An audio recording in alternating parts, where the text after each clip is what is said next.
In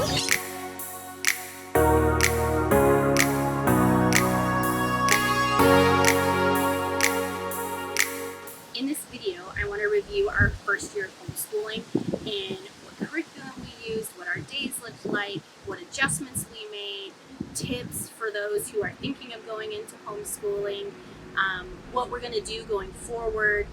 I get asked almost daily, what is it like to homeschool, especially with all of COVID happening and with school about to start back up. There are so many people, and so many of my friends are just really, they're uncertain of what to do, whether to send their kids, homeschool, remote learning. There's so many options. And so I hope you're able to glean some insight of what worked for us, what didn't work for us, and make an educated decision on what is possible for you. First, what curriculum we use. So when Steve and I finally decided that we wanted to travel full time, after we figured out what rig we wanted and the truck and those kind of details, the next big important thing was homeschooling. What on earth are we going to do for homeschooling? We knew doing a remote option was not going to work. We can't guarantee that we're always going to have internet. I don't know what time zone we're going to be in, and just to deal with all of that coordination issues, I didn't want to deal with it. And so luckily, my mom had homeschooled my sisters when they up until high school, and so she's very familiar with the homeschooling community and the curriculum that's available, and she also knows the kiddos and what she thinks would be really good for them. And so from her recommendation, we decided to go with a boxed curriculum through Sonlight. Now, Sonlight is a classical Christian-based curriculum, and I really liked it because it literally lays out every day what I'm supposed to do.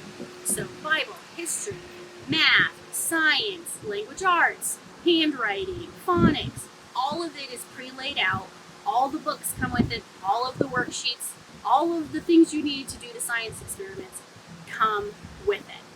Now, Sonlight is pricey. I believe we spent about $1,300 for the two kids for a 5-a-day, for 5 days a week, 36-week program. You can buy used. We did not.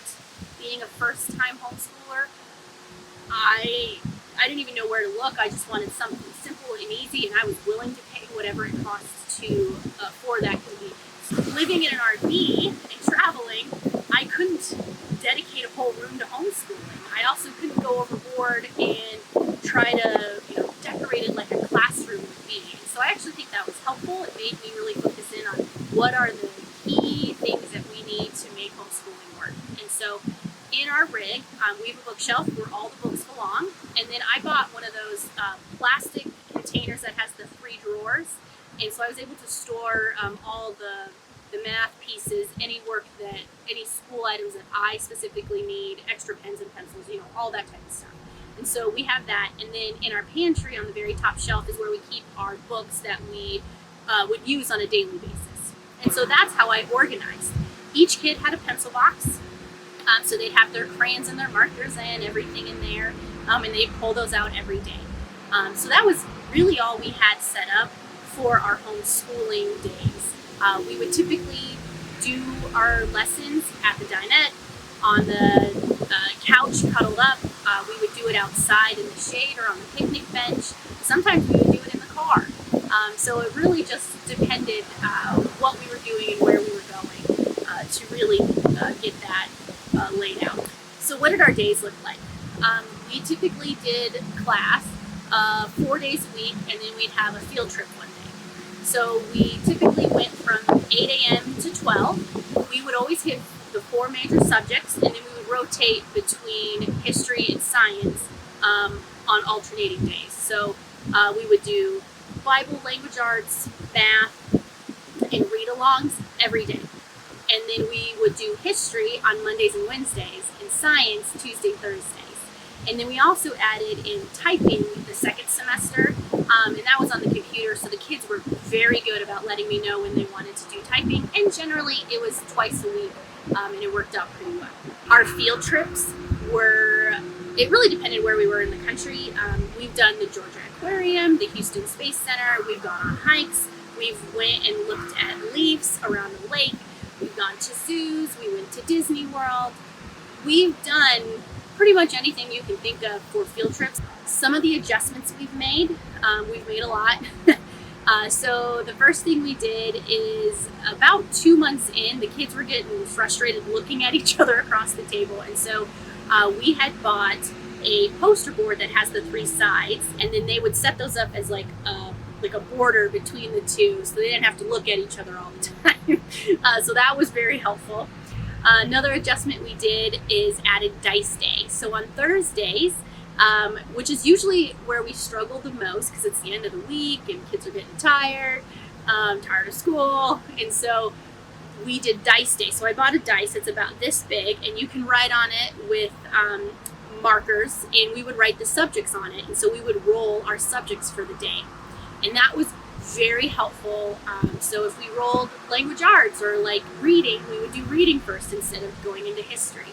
And so that was really helpful and just fun to mix it up. We'd add on like do 10 jumping jacks. The other adjustment we did that second semester, was we started doing a tally mark system. So for every subject that they finished on time without complaining, they got a tally mark. And then after so many tally marks, they would get maybe electronic time or a date day with mom, or maybe they got to pick dinner for the night. So just having a little incentive for them.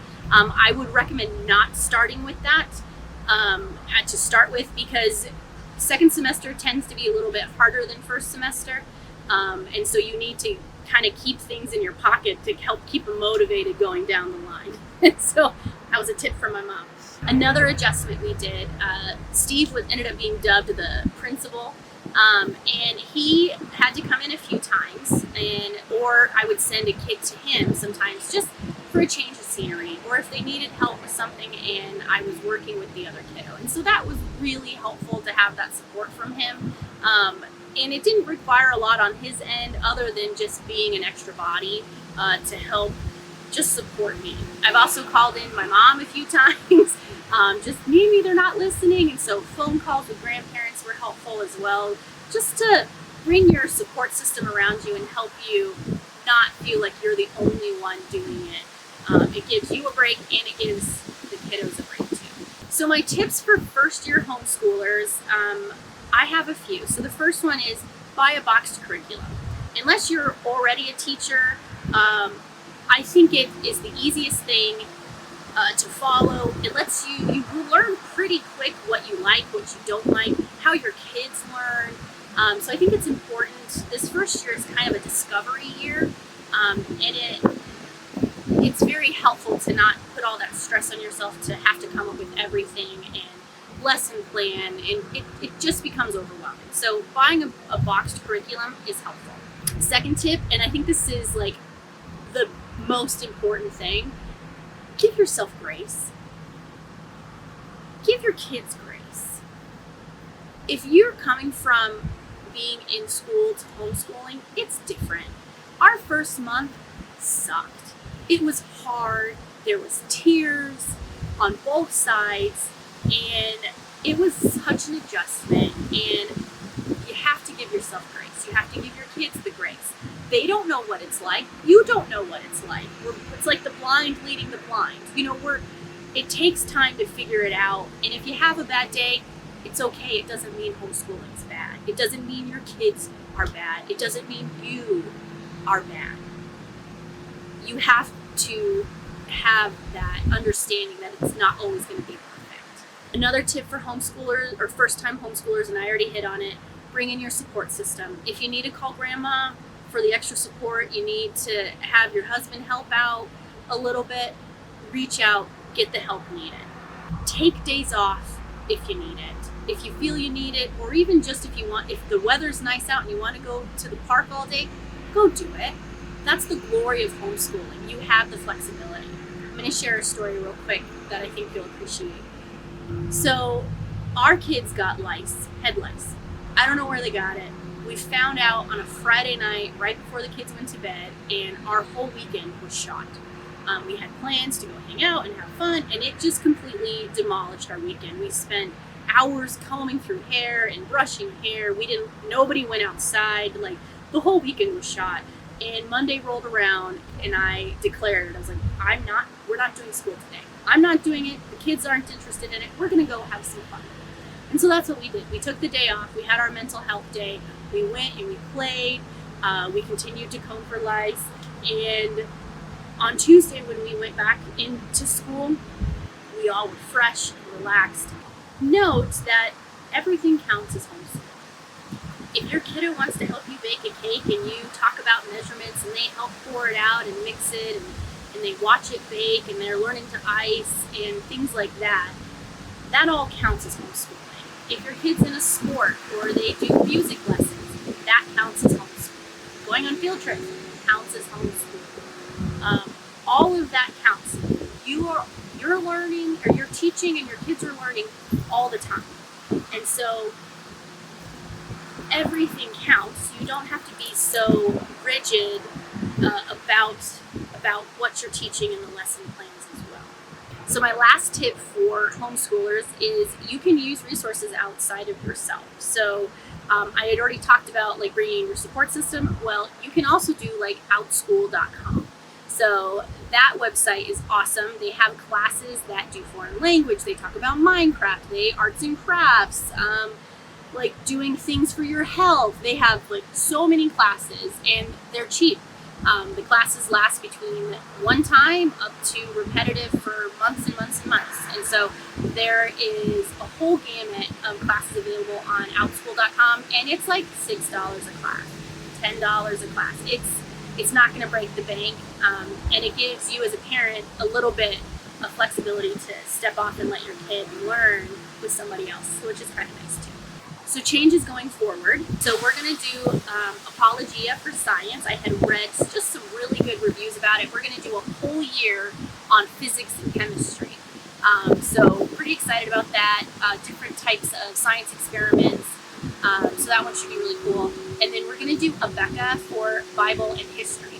And so this year, with it being an election year, we're actually going to do American history and what it takes to, what it's like to vote in electoral colleges and all of that. And then we will keep, we're going to do Saxon math again because I really like the way that it's like a spiral staircase. It just builds on what you've learned. It's repetitive in some aspects, just to really make sure those base ideas are really instilled over and over. It's a lot of practice and a lot of repetition. And then we are going to do Sonlight for language arts and our read-alongs. And we're going to add in foreign language this year. So I'm still figuring out exactly what we're going to do, whether it's just going to be book-based or maybe an online. Haven't quite figured it out. So if you have any ideas, please let me know. Comment below. So what is it like to homeschool and work? You cannot do it at the same time. It is not fair to your children, and it is not fair to your employee or to your employer or your business. So you really need to dedicate those times. What works for us may not work for you or may not work for the family over there. So what we did again is schooling in the morning and I worked in the afternoon. And sometimes I worked on the weekends or after the kids went to bed. And I luckily have that flexibility with my work to do that. But if you don't and you have to work 8 to 5, you can homeschool on the weekends. You can homeschool in the evening. There are so many opportunities and so many things available. Just make sure you check any local state laws and regulations, just to make sure we're all, following the rules. But it's wide open. That's one of the good things about homeschooling is the flexibility of what works, and the different options that you have. I'm excited for what the second year has for us. I feel we've, we're jumped in on the deep end. We survived, and this year we're going to really start working on streamlining and figuring out what works for us even more so. And especially as the kids get older, I think you still have to adjust and maneuver for that as well. So if you have any questions, let me know. Comment below. I'd love to chat about it. So as always, keep exploring. Enjoy the area around you. And just know that you're going to make the right decision for your family because you're the parent. And what works for us may not work for you, and that's okay. But I just hope you gleaned some insight and maybe some encouragement to take on homeschooling.